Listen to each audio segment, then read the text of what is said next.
Kylie Carlsen. Hi. Hello.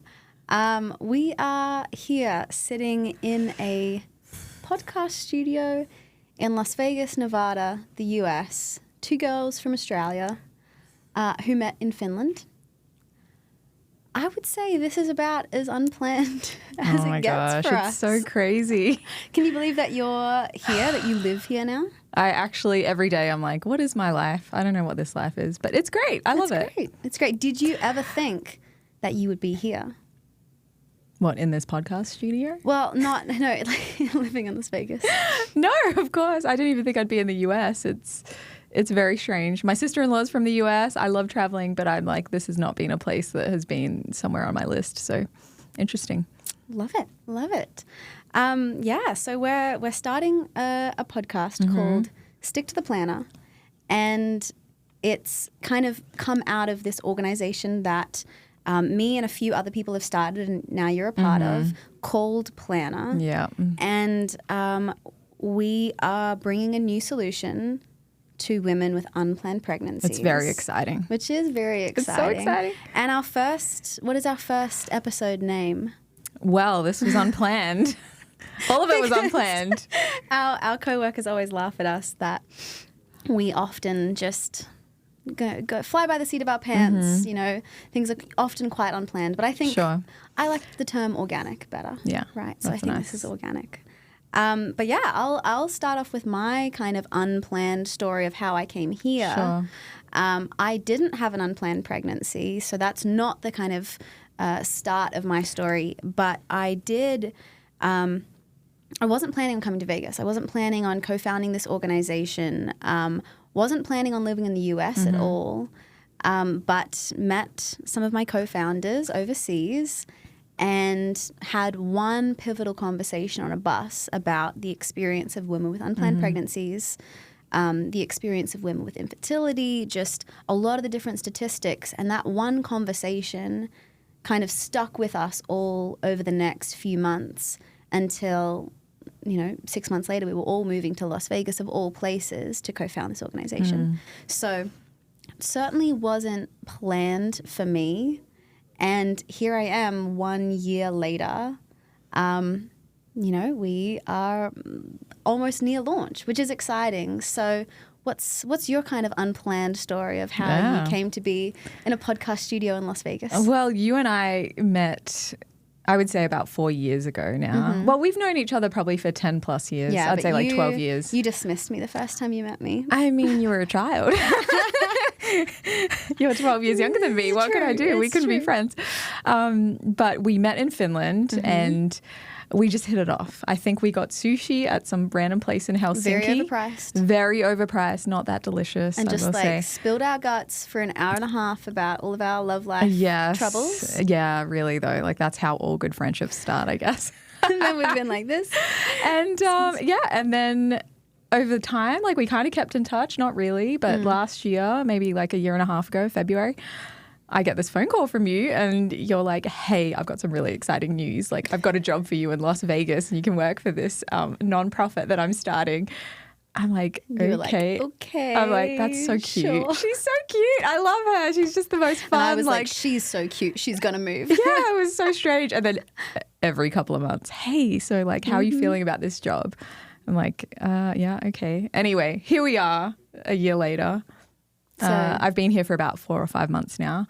I didn't think that I would love it. We're living in the desert. Like it's like in Australian terms, it's like 40 degrees at the moment every single day. It's like a furnace walking outside. But I don't know what that is in Fahrenheit. It's 105 or something like that. Yeah. So anyway.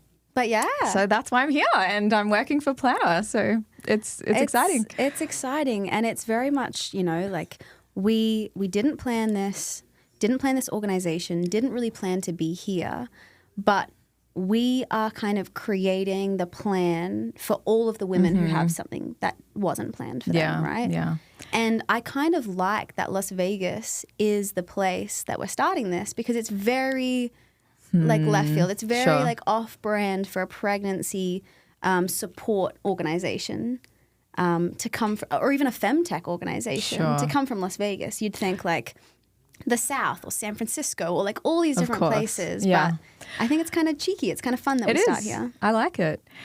What is Plana though? Like, because I think we need to start from the beginning. Yeah. Like, what's the mission of Plana? Like, what was the thing behind it? Yeah. So we had this conversation about, you know, you have a woman with an unplanned pregnancy, right? She looks down at a pregnancy test. It's positive, and her dreams for a future, her dreams for her life feel like they're over in that moment. But then on the flip side of that, you have a woman who dreams of a family, and she looks down at a negative pregnancy test and her dreams are crushed, right? We often only look at one experience, but we never really look at those experiences side by side and say, hey, like these women could be the solution to each other's stories if we look at this in a very different way. And so that was kind of like one of the early conversations, and certainly a conversation starter that's helped, like, regardless of what your political leaning is, and we'll get into that we stay away from that, people can come together and can be united on that idea of like it's women helping women. And then the other kind of part of it is the women I've talked to, and again, I haven't had an unplanned pregnancy, so our solution is only as good as the amount of stories I can listen to. But the amount of women I've talked to who are like, hey, in that moment, it felt like it's either my life or the baby's life, right?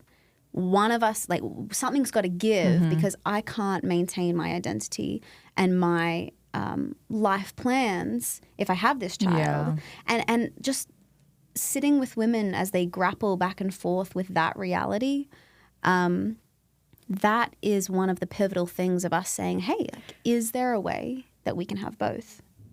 And that's such a powerful idea, because I think the narrative these days is like you have to be one or you have to be the other.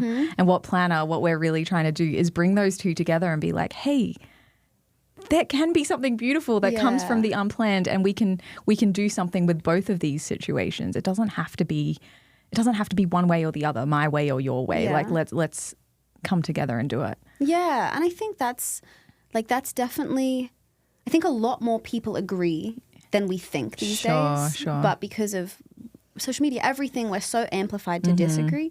But I think there's a lot of people out there, at least the people I've talked to, that have resonated so much with a very like practical approach to how we show up for women.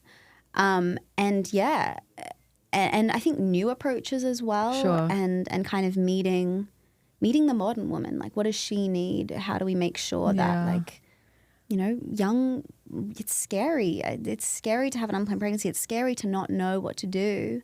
How can we make sure that we're meeting her needs in a way that's actually helpful? Yeah. You know? And it's so beautiful because we go to so many places and we talk to so many people, and every time you share something like that about, you know, the switching of the pregnancy test, it's just like people just feel that so deeply. And I've had that many women come to me and just in tears being like, I've just never seen anything like this before. I've never heard of anything like this. And so to be able to show up in a space like that, I think is really powerful. So yeah. And I think like I was chatting to someone who had an infertility journey a little while ago, and when I shared that imagery, she was like, that's spot on. Like, that's my experience. And so what we're trying to do is look at the different pathways for unplanned pregnancy, and how can we firstly meet her where she's at and give her what she needs, right? Rather than just opinions, give her actual support. But then secondly, how can we explore adoption, which is a very forgotten concept, right? How can we say, hey, there's this thing that's been forgotten about. There's this thing that's not really relevant to the modern woman. But like, I actually think it has all the ingredients to be like a modern woman's solution for this issue, right? Because it's two such painful experiences. It's true. And we want to take things, I guess we'll get into this a little bit more, but things that people think they know already. And I think now that you're bringing up adoption, it's sparking a lot of things in my head, because it's like everyone thinks a certain way about that. There's a certain stigma, certain stigma about things. And like how can we show up and how can we give new information or shed new light? It's not new information, the information's there, but how can we shed light on what's really going on in these spaces? Yeah, and I think that that's the most important thing and that's what I want like this podcast to be about, right?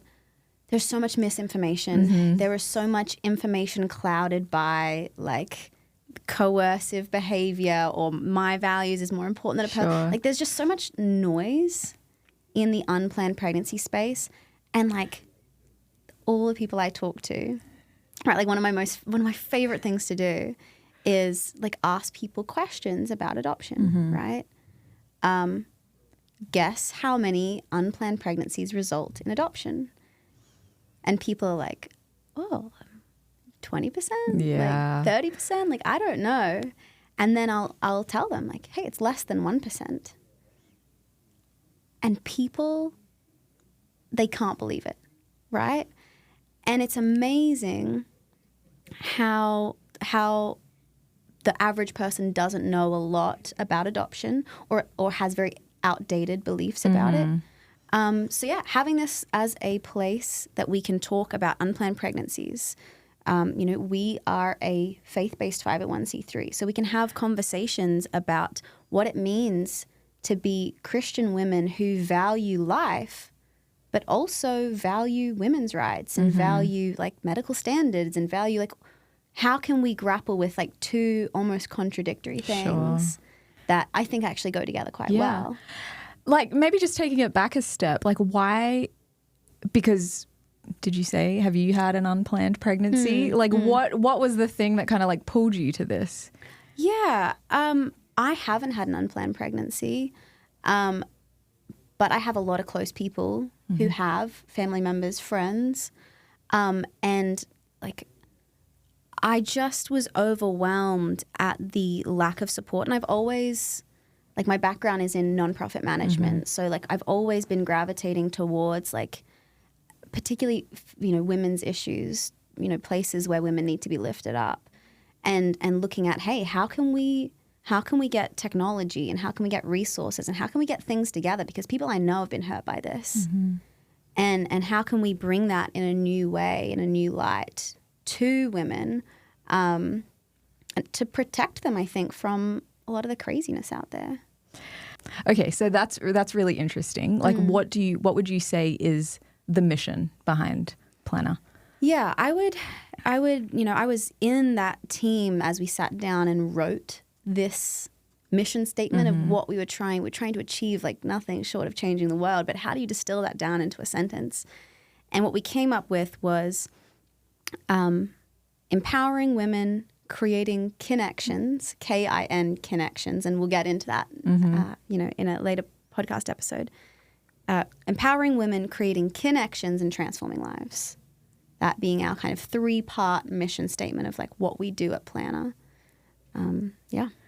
I mean, it's interesting because I think you and I, like, we have kind of come at this from different angles, and this is why I love talking to you because just FYI, like, this girl is so smart, like, learning so much. She's just a real star. But I would say I would actually have called myself like the anti-feminist back in the day. And that's not because I don't like women or stand for women's issues. I just didn't like where maybe the feminism movement had gone. And so like even if I think of our mission statement, empowering women, like that word empowering, I feel like it's been so overused. It's so sometimes a bit cringe. Like can you just unpack that a little bit for me? Yeah, and I think that's like something that we really connected over earlier on of like often the most important things in life are overutilized and misused to the point that they lose their value, but you need those things, right? And I think the concept of empowering women is one of those things. I think it's been overused to sell products and to do a bunch of different things, but it's so important, right? It's how can we give women back their power? Sounds like a cliche, but how can we actually make sure that they're supported, that they're safe, that they have the resources to be able to choose the right path for them? I think, we're dedicated to like reclaiming and redefining what that means, not just being carried away in like the wash of like, oh, empowering women. What does that really mean? You know, let's discover what that means, like to really do that at Plana. Sure. But yeah. Well, this is Leave exciting. it, we might leave it there for the first episode. But yeah, we're keen to have more conversations for you to follow along on our socials. We are really dedicated to having like authentic and open conversation. We're not the experts, but we do know quite a bit after researching.